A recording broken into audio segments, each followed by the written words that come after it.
हमारे विभिन्न ज्ञानवर्धक कार्यक्रम देखने के लिए आप हमें अभी सब्सक्राइब करें, बेल आइकन को प्रेस करें ताकि आप देख सकें हमारा कार्यक्रम सबसे पहले। और अधिक जानकारी के लिए फेसबुक पेज को लाइक करना न भूलें।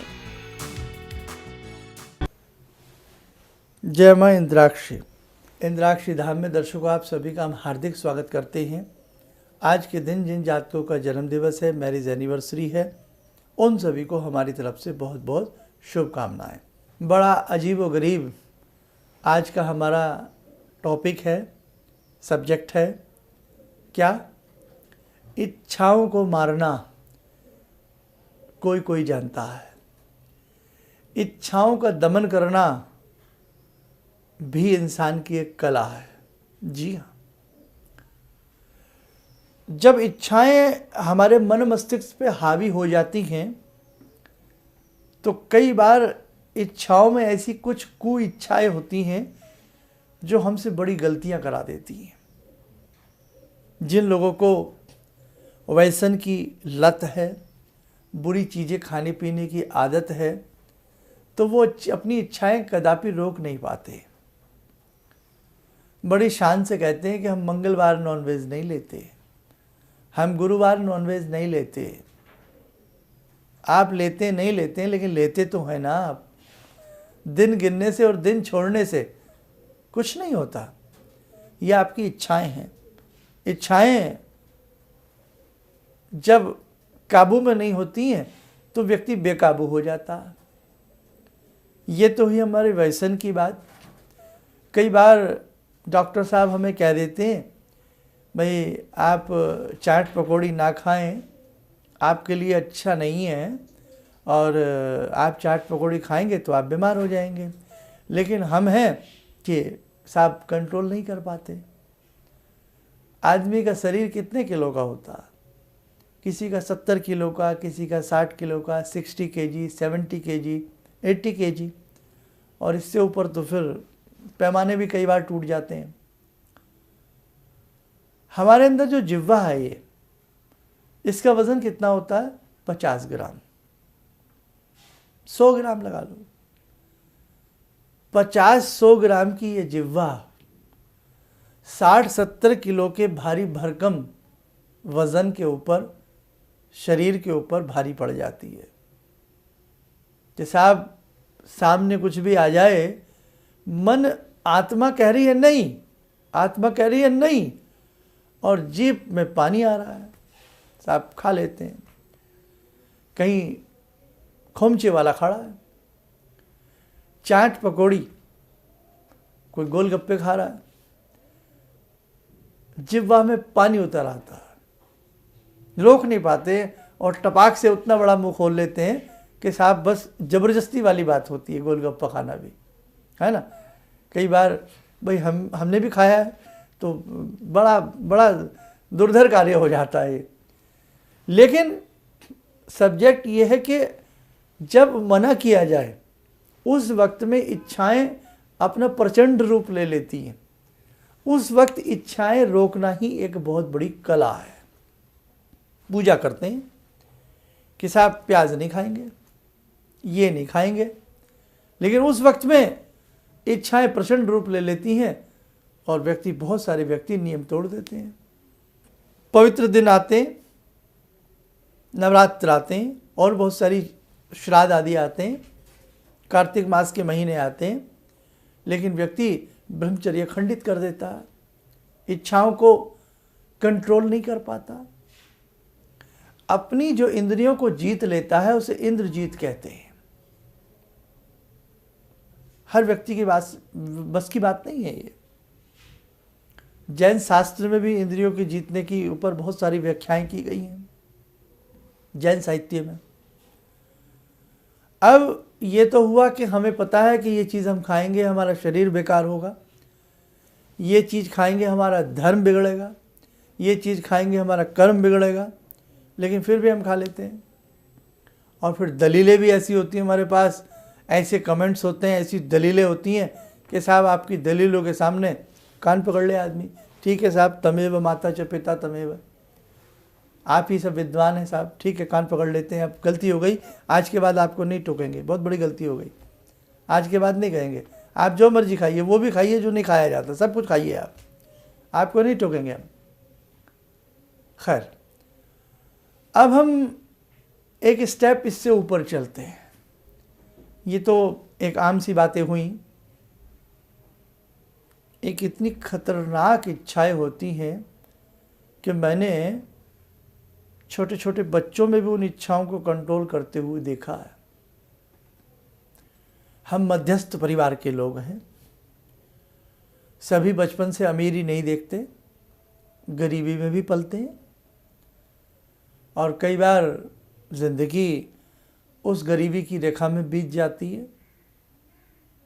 छोटा सा बच्चा ट्रेन में सफ़र करे या छोटा सा बच्चा कहीं अपने माता पिता के साथ बाज़ार में जावे, माता पिता को तो मालूम है कि मैं इसको ये खिलौना नहीं दिला सकता, ये बिस्किट मैं इसको नहीं खिला सकता, लेकिन बच्चे की भी इच्छा देखिएगा कि वो जिद नहीं करता। आप में से ऐसे बहुत बच्चे होंगे कि साहब वो जिद नहीं करेंगे, मम्मी दिला दे, पापा दिला दें तो ठीक है, नहीं तो वो बच्चा 2 रुपये का 5 रुपये का बिस्किट के पैकेट के लिए भी अपने मन को मार लेगा, मांगेगा नहीं। ऐसे बच्चे भी हैं। ऐसी बच्चे ऐसी इच्छाओं को लेकर के पैदा होते हैं, ऐसी आत्माएं भी धरती पर आती हैं। आप में से ऐसे बहुत लोग हैं, किसका मन नहीं करता कि हम अच्छा सा खाएं, किसका मन नहीं करता कि हम भी राजा बाबू बन के रहें, किसका मन नहीं करता कि हम अच्छे से पहने, लेकिन कई बार ना अच्छे से खाने को होता है, ना अच्छे से पहनने को होता है, ना अच्छे से रहने को होता है, और व्यक्ति कमाल का किसी को महसूस भी नहीं होने देता कि साहब मैं अभाव में जी रहा हूँ, मैं अच्छे से नहीं खा पीता हूँ, मैं अच्छे से नहीं सो पाता हूँ, मैं अच्छे से बाज़ार में जाकर के कुछ भी नहीं ले पाता हूँ, मेरी आय इतनी नहीं है कि मैं सोच सकूं कि मैं ये कर लूं, और महसूस किसी को भी नहीं होता। देखिए उस व्यक्ति के मन से, आप में से ऐसे लाखों व्यक्ति होंगे, ऐसा शानदार मन, ऐसी अपनी इच्छाओं को दबाने का मन, ये हर व्यक्ति के बस की बात नहीं है। हर व्यक्ति ऐसा नहीं कर सकता, ये गॉड गिफ्ट होता है। आपके साथ परमात्मा है, आपके अंतरात्मा में परमात्मा आपको सहेज लेते हैं, आंसू भी टपकने से पहले आंसू रोक लेते हैं। ऐसी आंखें, ऐसी तमाम आंखें कि आंसू तक को इजाज़त नहीं है कि वो आंख से बाहर निकल कर के टपक जाए। या ये वास्तविकता है दर्शकों।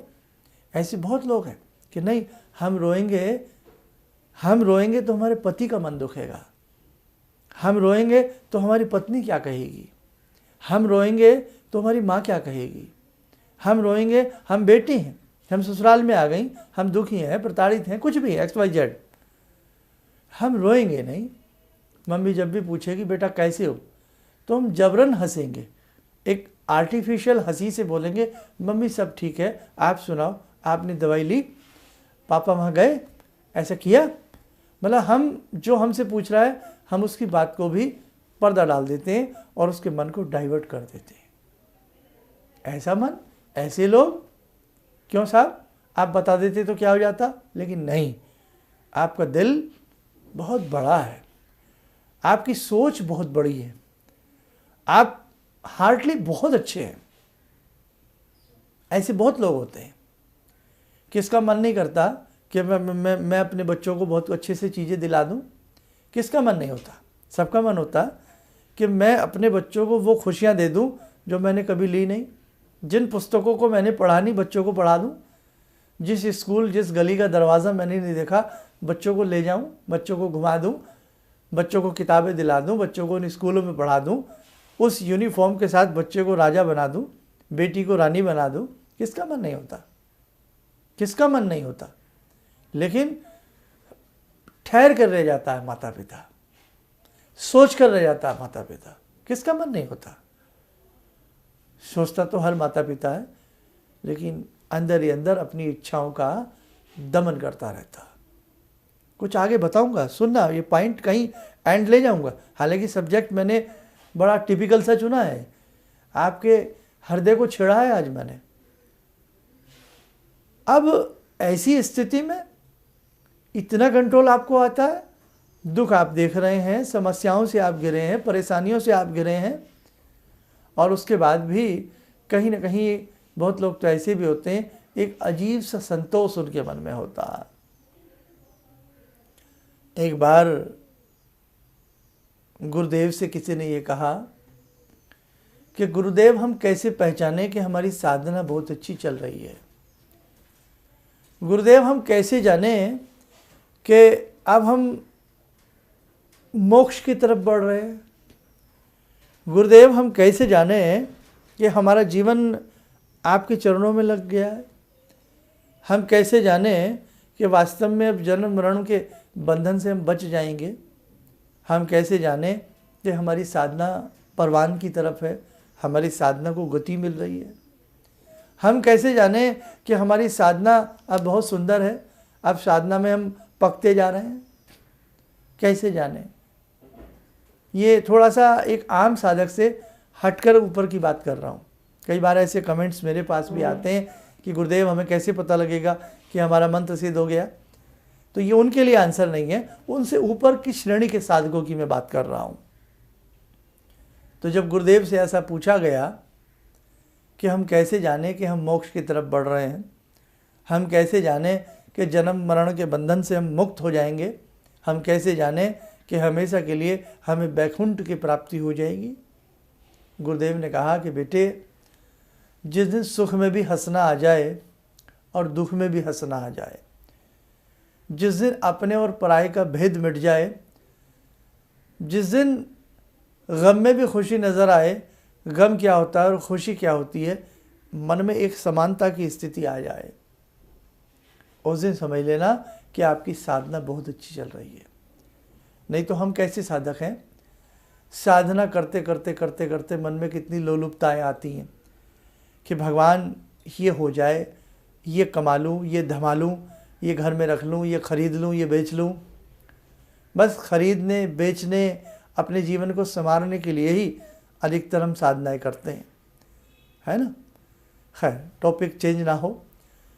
तो कहने का भाव, जिस व्यक्ति ने अपनी इच्छाओं पर कमांड की है, उनके लिए आज संदेश, आने वाला समय आपका शुभ जाएगा। अब आप में से बहुत हृदय ये भी कह रहे होंगे कि शर्मा जी, मैं 60 साल का हो गया, मैं 62 साल की हो गई, मैं 70 साल की हो गई, मैं तो यही करती आ रही हूँ, तो कब समझूँ कि मेरा जीवन सुख से जाएगा, कब समझूँ कि ऐसा वो दिन आएगा? तो देखो, ये प्रारब्ध था जो आपने कटीले कांटों पर चल कर के भोग लिया। अगले जीवन आपके पैर मलमल पे चलेंगे, अगले जीवन में आपके पैरों को आलता नहीं हटेगा, अगले जीवन में आपको शहंशाह की गद्दी मिलेगी। ये निश्चित बात है। आपने जो काटना था अपने प्रारब्ध, कई कई कई कई कई कई जन्म होते हैं जिसके भोग, जिसके लेखे हमें काटने होते हैं, आपने सब काट लिया। अब आपके जीवन में कहीं ना कहीं देख लेना, आपकी आत्मा शांति की तरफ जा रही है। तो आप ऐसा ना समझें अभी आप अब नकारात्मक स्थिति में मत जाइए। सारा जीवन आपने एक, जैसे कोयला अपने आप को झोंक देता है गाड़ी के अंदर, जैसे कोयला एक ईंधन बन करके झोंक देता है भट्टी के अंदर, आपने पूरा जीवन झोंका, अंगार बन के जिए हो। अब अपने आप को नकारात्मक स्थिति में मत लाइए। इच्छाओं का दमन करने वाला वास्तव में बादशाह होता है। राजा से भी कई बार अपनी इच्छाएं दमन नहीं होती, राजा भी बेईमान हो जाता, राजा भी लालची हो जाता, बड़े से बड़ा अफसर, बड़े से बड़ा ऑफिसर कई बार लालची हो जाता, रिश्वतखोर हो जाता, घूसखोर हो जाता, बड़े से बड़ा धर्मात्मा भी कई बार पद से हट जाता, बातों से हट जाता, धर्म से विमुख हो जाता। लेकिन वास्तव में अगर व्यक्ति अपनी इच्छाओं को अपनी मुट्ठी में रखता है और बुरी से बुरी बातों को भी दबा करके अपने जहन में रखता है और मस्त रहता है, जो होगा देखा जाएगा। ऐसी इच्छा वाले लोग आने वाले परलोक को सुधार लेते हैं। आने वाला कल आपका होगा, भगवान आपके साथ खड़े होंगे, आपके गुरुदेव आपके साथ खड़े होंगे। आप घबराइए मत, आप बिल्कुल मत घबराइए। मुझे बहुत लंबे समय से ऐसे व्यक्तियों की हृदय की आवाज़ें आ रही थी, तो मेरा मन हुआ कि मैं ऐसे एक सेंसिटिव टॉपिक को ज़रूर किसी दिन आपके साथ साझा करूंगा। गरीबी में भी हम जीवन जी लेते हैं, अपनी इच्छाओं को मार लेते हैं। लोगों को ठंडी हवा में सोते देखते हैं, अच्छे से खाते देखते हैं, अच्छे से पहनते देखते हैं, लेकिन ईर्ष्या नहीं करते, बस अपनी इच्छाओं को मार लेते हैं। कई बार तो सब कुछ आपके पास होता है, लेकिन उसका अधिकार आपके पास नहीं होता। सामान आपका है, स्वभाव आपका है, मलकियत आपकी है, सब कुछ आपकी है, लेकिन अधिकार आपका नहीं है। खेत खलियान आपके हैं, अधिकार आपका नहीं है। भवन आपका है, अधिकार आपका नहीं है। पुत्र आपका है, अधिकार आपका नहीं है ना। ऐसी इच्छा में भी, ऐसी बातों पे आके भी जब आप अपनी इच्छाओं को दबा लेते हैं और बस किससे कहते हैं, अकेले में जब होते हैं तो रो पड़ते हैं। अकेले में आंखें नहीं रुकती, अकेले में रो पड़ते हैं, अकेले में कर्रा उठते हैं, भगवान से कह उठते हैं।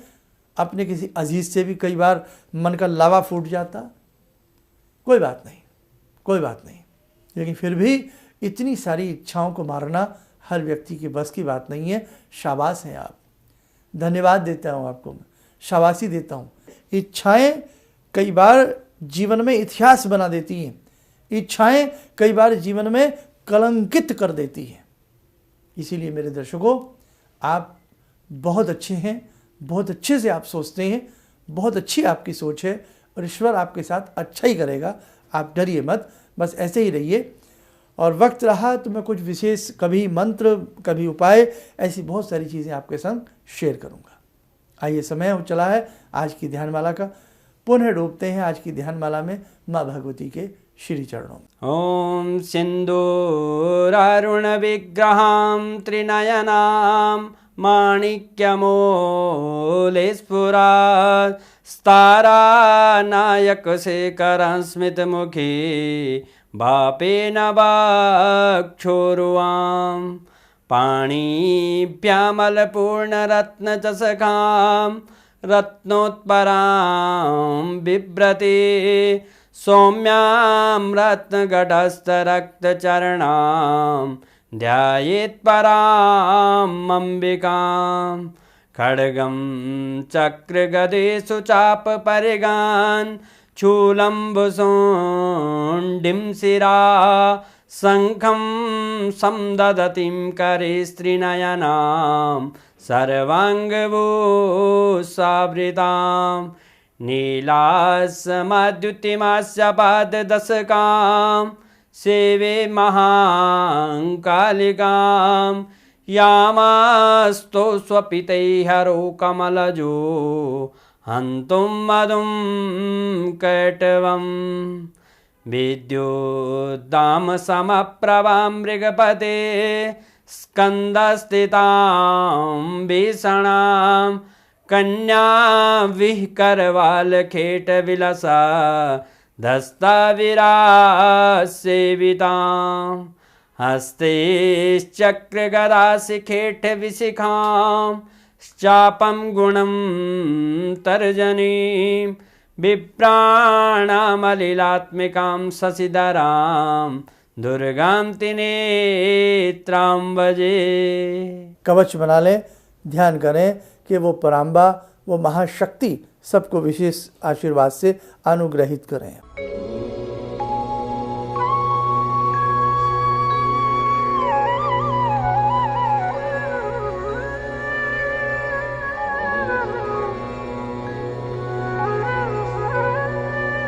ओम बोलते हुए नेत्र खोलने सामान्य हो जाए।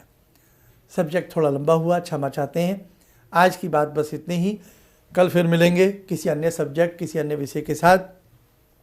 दर्शकों, इस टाइप की जितनी भी वीडियोस हैं, एक धर्म के नाते, भगवान के नाते, एक अच्छे इंसान के नाते, बेटा को, बेटी को, पुत्र को, पुत्री को, मित्र को, शत्रु को शेयर कीजिए, शेयर कीजिए। उनको भी पता लगे कि उनके अंदर एक बहुत बड़ा टैलेंट है, लेकिन वो उसको भूले बैठे हैं।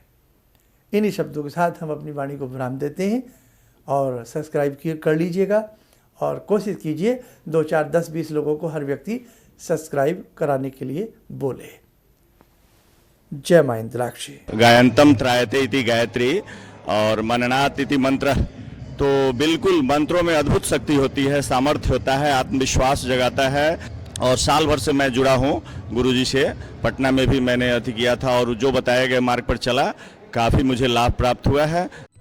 किसी भी समस्या के समाधान के लिए मिले प्रसिद्ध हस्तरेखा एवं वास्तु विशेषज्ञ प्रोफेसर धर्मेंद्र शर्मा जी से। नोट: शिविर में भाग लेने हेतु एवं व्यक्तिगत रूप से मिलने के लिए कॉल करने का समय सुबह 10 बजे से शाम 6 बजे तक। हमारे विभिन्न ज्ञानवर्धक कार्यक्रम देखने के लिए आप हमें अभी सब्सक्राइब करें, बेल आइकन को प्रेस करें ताकि आप देख सकें हमारा कार्यक्रम सबसे पहले। और अधिक जानकारी के लिए फेसबुक पेज को लाइक करना न भूलें।